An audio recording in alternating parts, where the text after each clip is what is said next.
programang ito ay rated SPG. Striktong patnubay at gabay ng magulang ang kailangan. Maaaring may masiselang tema, lengguwahe, karahasan, sexual, horror o droga na hindi angkop sa... Huwag mo saktan ang anak mo. Eric?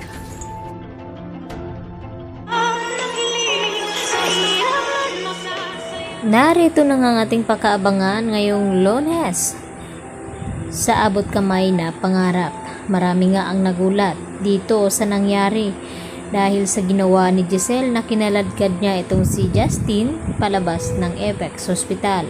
Wala daw itong karapatan ng bastusin itong si Giselle sa loob ng kanyang ospital at dito nga na biglang dumating ang lalaking hindi pa kilala at dito naman na sinabi ng lalaking ito na wag daw saktan ni Giselle ang kanyang anak at sa narinig nilang lahat ay labis ngang nagulat ang mga ito, lalong-lalo na itong si Giselle na tinanong niya ito kung tama ba ang kanyang narinig dahil dito kay Eric na yun pala ay ang ama dito ni Justin at dito nga nasiwalat na ang katotohanan na buhay pa nga talaga itong anak ni Giselle na si Justin. At dito rin na tumawag itong si Kinito dito nga kay RJ at sinabi na kinakailangan daw niyang makausap itong si Giselle tungkol sa kanyang anak. At dito rin nasabi ni Kinito kay RJ na kinakailangan na makausap din nila ito dahil may mahalaga din siyang sasabihin tungkol sa nangyari nga bago maaksidente itong si Don Pepe. Kaya marami pa tayong revelasyon na ating aabangan sa panibagong yugto ng abot kamay na pangarap.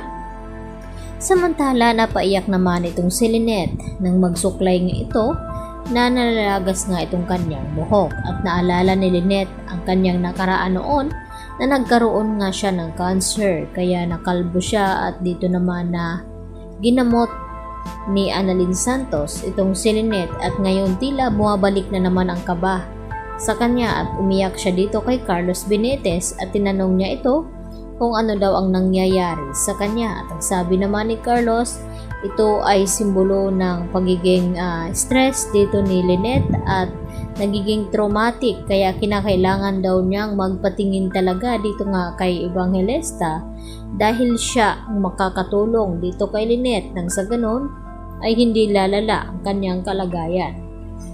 At panaginip naman pala ang nakita dito ni Giselle na tumayo nga itong si Don Pepe at niyakap siya. At ito rin na nagpapahiwatig at sinabi ni Don Pepe kay Giselle na wag daw mag-alala dahil makakasama na nga daw niya. At hindi sinabi ni Don Pepe kung sino ang kanyang tinutukoy sa kanyang panaginip.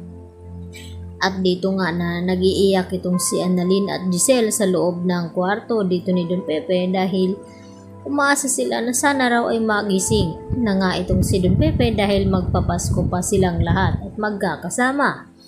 At dito naman na dumating itong mga kaibigan ni Annalyn at lalong na itong si Michael at kinamusta itong si Annalyn kung natutulog na ba daw ito. At ang sagot naman ni Annalyn sa kanila na okay lang daw siya at kinakailangan daw niyang bantayan itong kanyang lolo Pepe. At nagtanong itong si Yula kung nasaan ba itong si Zoe na hindi nga nila mahagilap.